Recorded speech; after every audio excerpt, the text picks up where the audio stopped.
What if Independence Day was never written in ink but in blood? Why did 9 powerful men fall in one night, their fates sealed by a silent hand? Who was the shadow that walked among them, slave or spirit, woman or wrath? And what if vengeance was not madness, but memory awakened? This is no legend, this is what history buried. They called it a celebration, a birth of liberty. Fireworks in the sky, drunken hymns of freedom. But beneath the music, beneath the toasts, the land groaned with blood and silence. July 4th, 1844, Kentucky, the Mason Estate.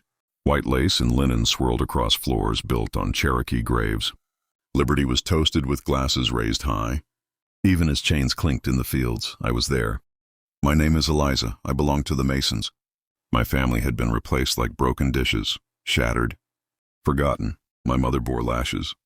My father vanished in the night, leaving only a look of defiance, like a flame refusing to die. That evening, I served smiles I did not feel. I poured brandy, carried trays, vanished in plain sight. I watched them laugh at cruelty. I heard Isaac Thorne boast of blood owed and debts to be paid before dawn. And I noticed what they did not. Jonah's absence, the missing axe. The tension coiled tight in the air like a storm behind the stars. The first scream broke not as terror, but as confusion. The second tore through the music. By the third, silence swallowed the room. And then he came, axe in hand, rage in his bones. Silence louder than thunder. He cut through them as if through dry grass. Isaac fell third, pistol half drawn. His scream split mid-breath. The house collapsed into chaos. Some leapt from balconies, some fired into shadows. None could stop him, none could forget him. By dawn, 9 men were gone. The militia came, the story spread. They named demons, madness, curses, anything but truth.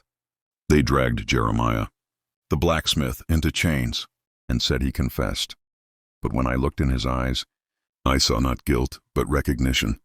He gave me his mark, his memory, his fire. For what comes next, he whispered, and something inside me woke. One by one I remembered their names. The foreman who worshipped the whip, the cousin who bought girls like trinkets, the cousin who signed away children for horses. Memory became blade and silence became storm. They feared a ghost. But I was no ghost, I was memory. I was fire passed from hand to hand. The papers would call it massacre. The masters would call it madness, but we called it truth.